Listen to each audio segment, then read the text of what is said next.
반갑습니다. 오늘은 우리말 한글과 반강림에 대해서 말씀을 드리도록 하겠습니다. 한글과 반강림이다 그러면은 서로 연관시키기가 조금 어려운데, 반광에서 하는 작용과 우리말의 변화에 대해서 이어서 보면은 그 한글에 만들어진 우리말로서 이루어지는 이치와 병이 만들어지는 이치가 같다는 것을 알게 됩니다. 그래서 지금 그림에 그린 것과 같이 양쪽의 신장에서, 신장이 하는 역할은 우리 피를 걸러주는 필터, 정수기 역할, 정혈작용을 해주는 그런 역할을 합니다. 거기서 나온 찌꺼기를 방광에 모아가지고 소변, 요도를 통해서 소변으로 배출되게 되는데, 일반적으로 방광염은 남자보다는 여자한테 많은, 여성에게서 많은 질병이기도 합니다. 그 이유는 요도와 항문과의 거리가 짧기 때문에, 남성보다는 짧기 때문에 거기에서 그 어떤 작용으로서 질병의 발병이 높아진다는 과학적인 어떤 근거로서 설명하는데, 그런 외적인 요인뿐만 아니라 내적인, 여성의 내적인 성질에서 오는 그런 병의 발병과 이어서 보려고 오늘 말씀을 드리는 겁니다. 우선은 이때까지 우리가 말씀드리고 알아봤던 것처럼 영과 네모, 비물질과 물질로서 이루어지면서 이루어지는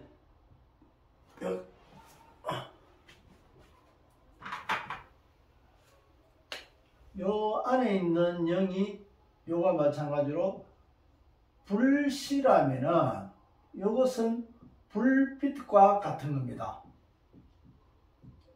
불씨, 우리가 불빛이다 그러면은 불과 빛으로서 나눌 수 있는데, 그 불이 되는 씨앗과 그것이 활성화돼서 그 비춰지는, 확장돼 나오는 것을 불빛이라 이야기하는 겁니다. 그래서 이염과 미염이 이루어지는 속에 있는 씨앗이 확장돼 나오는 요 관계가 을이랑과 알이랑과 설이랑 요 개념으로서 이루어지는 겁니다. 을이 모여서 알이 되고 알이 부화돼 가지고 울이 되는 그런 이치로서 되어 있는 겁니다. 그래서 우리 말에서 영에서 그 사람의 영질에 따라 가지고 살아가는 명이 나타나게 되고, 그 명에 따라 가지고 이 명은 우리가 존재하는 것이 모자라다는 데서 말씀드렸다시피, 이 우리가 살아가는 것은 가지고 있는 그 병적인 요인을 발생시켜서 그것을 치유함으로 해가지고 우리가 거기에 대한 정보를 취하게 되고, 거기서 그 필요한 부족한 부분을 채워나가는 그런 명으로서 우리가 살아가는, 우리의 삶과 같은 어떤 이치를 보고 있는 겁니다. 그래서 이것을 한글로, 우리 글로 보면은 자음으로 이영과 미영과 비읍의 개념으로 되어 있는데, 이영과 미영과 비읍으로 이루어진 것 같은 겁니다. 그래서 이영과 미음은 여기서 우리가 앞서서 많이 말씀을 드렸기 때문에 쉽게 이해하지만은, 비읍이 되는 것은 이 그림과 같이 미음에서 이것이 씨앗으로서 싹이 나서는 것과 같은 겁니다. 그래서 씨앗으로 있을 때는 보이지 않던 것이 싹이 나가지고 자라고 쫄깃하고 열매를 맺고 이랬을 때 이 보이게 되는 비읍으로서 이루어지는 이치인데, 그래서 미음에서 비읍으로 이어져 나가는 겁니다. 그래서 우리 글이 모이다와 보이다, 그래서 미음으로 된 모이다와 비읍으로 된 보이다가 서로 이어진 말이게 되는 겁니다.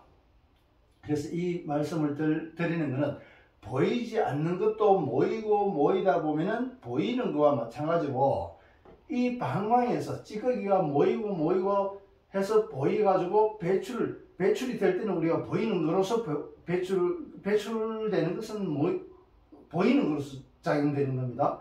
이렇게 배출되기 전에 방광염에 모이고 있을 때는 우리는 그것이 쉽게 보이지 않게 되는 겁니다. 그래서 이 방광염이 하는 것은 쓰레기통과 마찬가지로 모아주는 역할, 그런 모아주는 역할이 요도를 통해서 배출이 돼야 되는데, 일반적으로 남성의 성격에서는 지나온 과거를 쉽게 잊어버립니다. 물론 그것이 후회라든가 여러 가지 이런 개념으로 해가지고 자기 변화를 깨하기도 하지만은, 또 그 변화를 하지 못하면서도 잘 잊어버립니다. 상대적으로 여성은 예전에 오래전에 잘못했던 거 그런 것까지도 낱낱이 기억하고 있는 것은 그 찌꺼기를 버리지 못하고 갖고 있기 때문에 그렇습니다. 그래서 모으고 비우고 하는 이 순환관계가 계속 활발하게 이어져야 이 요도, 관이 잘 튼튼하다고 할 수 있는데 이 요도가 막혀가 있거나 이래 됐을 때는 여기서 이렇게 배출되지를 못하게 되는 겁니다.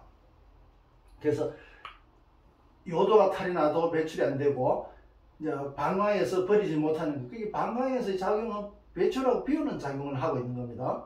그 비우는 것이 요도를 통해서 배출이 되는 것이고, 그래서 방광염, 찌꺼기를 모으는 쪽에서는 우리가 살면서 이루어지는 불편함이나 실수나 상처나 부끄러움, 치부, 또 치욕, 어떤 경우는 아주 내가 부끄럽고 치욕스러운 그런 일도 버리지 못하고 속이 간직하고 있습니다.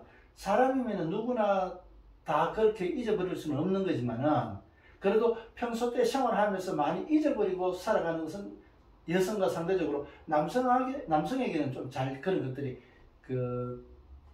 기억하는 것보다는 잊어버리고 그렇게 좀 살아가게 되는 겁니다. 그래서 여자들은 이 기억을 간직하고 있는 것은 방광에 들어가 있는 이 찌꺼기를 버리지 못하고 그대로 간직하고 있는 겁니다. 그러면 이것이 간직하고 있을 찌꺼기가 모이가 있으면 결국에는 부패하게 되는 겁니다. 그 부패하는 것이 결국에는 방광염의 질병으로서 이루어지게 된다는 얘기입니다. 그래서 여자 같은 경우는 아까 말씀드렸다시피 요도와 항문의 거리관계 때문에 보고 있지만 그 실제의 치료는 물질적으로 약으로 치료하고 이런 것도 있지만 그건 완전한 자기 치유의 방법으로서 유전자까지도 변형시킬 수 있는 완전한 치료는 자기의 치부를, 자기 속의 부끄러움을, 이것을 찌꺼기를 버리는 겁니다.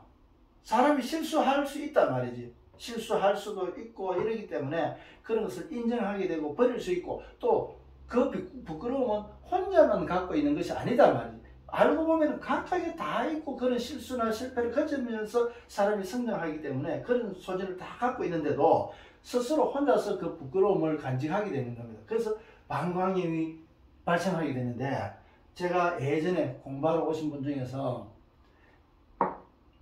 나중에 이제 공부를 하면서 방광염을 가지고 있다, 이제 그런 얘기를 했습니다. 그래서 그 공부로서 치료할 수 있는 방법을 쭉 이제 사무처리를 통해서 진행해 나가는 데 있어서 사무처리 중에 내용에서 어떻게 나왔나 그러면은 그분이 어릴 때 성폭력을 당했던 정보가 나오게 됐습니다. 실제 이런 일이 있느냐고 얘기를 하니까 그렇다고 이야기했습니다. 이때까지 아무에게도 이야기하지 못했던 건데 오늘 처음 저한테 말씀을 드린다 그러면서 말씀을 하셨습니다. 실제 방광염은 그 버리지 못하는 그 치부, 치욕스러운 것, 그것을 그대로 갖고 있어서 병이 만들어진 거다 말이지. 예를 들어서 요도와 항문이 짧다고 해가지고 그런 병이 생기는 것 때문에 모든 여자에게서 다 그런 방광염이 생겨야 되는 것이 정상입니다. 그런데 어떤 사람에게는 방광염이 똑같은 구조를 갖고 있어도 방광염이 발생하고 어떤 사람에게는 발생하지 않는 이유는 무엇일까? 그 성격에서 그 찌꺼기를 얼마나 갖고 있느냐, 상처 갖고 있어, 그 상처다 그러지. 그 상처가 치유되지 않은 그 상처를 갖고 있느냐 안 갖고 있느냐 따라 가지고 그렇게 달라진단 말이지. 그런 부끄러움이 살면서 좋은 환경에서 태어나 가지고 그런 경우를 상처를 받지 않고 자라는 것 때문에 당연하게 그런 치부 버려야 될 찌꺼기가 많지 않은 겁니다. 그러면은 당연하게 방광이 깨끗하게 되니까 찌꺼기가 별로 없으니까 방광염의 발병으로서 진행이 훨씬 그 빈도수는 줄어들게 되는 겁니다. 그래서 모든 여성들이 다 그렇지 않다. 모든 요도와 항문 간의 거리는 모든 여성이 다 똑같단 말이지. 그게 물론 딱 정확한 치수는 아니지만 적어도 가깝단 말이지. 남성보다는 가까운데 어쨌든 그러면 그런 상황에서도 그런 발병하지 않는 것은 그 속에 들어가 있는 어떤 치부적인 문제다. 그래서 아까 말씀드린 중에서 그런 자기 속에서 갖고 있던 상처로 된 그 치부, 그거로서 드러내면서 실제 이제 드러내는 보여진단 말이지. 그러면은 그 보여지고 어느 부분이 잘라야 될 부분인지 어떤 부분은 간직해야 될 것인지 내가 또 어떻게 변해야 될 것인지 그 상황을 어떻게 내가 받아들여야 될 것인지 여기서 많은 자기 확장을 이루게 되는 겁니다. 자기 영역의 확장이라고 그러는 거지. 그래서 이 불씨가 불빛이 되는 것과 같은 겁니다. 치유라는 개념은. 그래서 그 사람의 성폭력 당했던 그 참 치욕스럽고 부끄럽고 남한테 알릴 수도 없던 혼자서 몇십 년 동안 갖고 왔던 그 치부를 드러내면서 비로소 방광림에 대해서 완전한 치유를 하게 됐던 겁니다. 그래서 결과적으로 그렇게 치유하게 됐는데 앞 시간에 태종대에 기운영을 갔을 때 제가 뭐 여러 가지 처리를 했다 말씀을 드렸었는데 그 처리 중에서 한 가지가 오줌을 받아갔습니다. 아침 6시에 창원시청 앞에서 모일 때 각각의 병에다가 다른 용기가 아닌 병입니다. 병. 뭐 소주병처럼 이렇게 병으로 되어 있는 게 자 여기 막아가지고 이제 병에 담아 오게 됐습니다. 그 조건이 병에 오줌을 소변을 담아 오는 겁니다. 그래서 그 담아 온 것을 태종도로 가가지고 태종대 앞바다에서 그것을 처리를 했던 겁니다. 바다에 가기 전에 그 주변에서 태종대 주변에서 이제 처리를 했던 건데 거기에 기운영에 동참하셨던 분들이 같이 각각의 소변을 다 들고 왔으니까 겨울인데 차 문을 다 닫아 놓으니까 운전해가지고 차를 운전해 가는데 소변 냄새가 너무나 심했었습니다. 꼭 병의 모습과 같다 말이지요. 각각의 그 병은 그렇게 냄새나고 더럽고 어떤 그런 것들이단 말이에요. 그 찌꺼기이기 때문에. 그래서 그 찌꺼기를 담은 것을 처리를 했던 겁니다. 그래서 각각의 자기가 공부를 한다는 것은 자기 속의 치부를 드러내고 그것을 변해가는 건강하게 변해가는 과정을 공부라고 이야기하는데 그런 공부의 진행을 위해서 소변을 그렇게 기운으로 처리를 했던 겁니다. 그래서 그 태종대 우리가 기운영 할 때 그 오줌으로 처리했던 건 제가 지금 금방 세부적으로 말씀을 드린 겁니다. 그래서 우리가 살아가면서 이루어지고 있는 우리 사람의 육체 속에 있는 그 인체 속에 있는 장부의 구조를 보면은 우리의 한글이 만들어진 이치와 전혀 다르지 않더라. 살아가는 것이나 우리 몸이 만들어진 거나 우리 한글이 만들어진 것이나 서로 다르지 않더라. 우리 말은 그런 이치를 가지고 있다는 겁니다. 사람 머리에서 짜가지고 누가 뭐 세종대왕이 만드셨던 뭐 누가 또 그 전에부터 만들어졌던 어쨌든 그런 우리 자연의 이치에 맞춰서 만들어진 것이 우리 말이고 우리 글이라는 겁니다. 오늘은 한글과 방광염에 대해서 말씀을 드렸습니다. 오늘도 끝까지 동영상을 시청해 주셔서 고맙습니다. 그리고 오늘 처음 말씀드리는 건데 좀 관심 가졌으면 구독과 좋아요 눌러주시기 바랍니다. 오늘 마치겠습니다. 고맙습니다.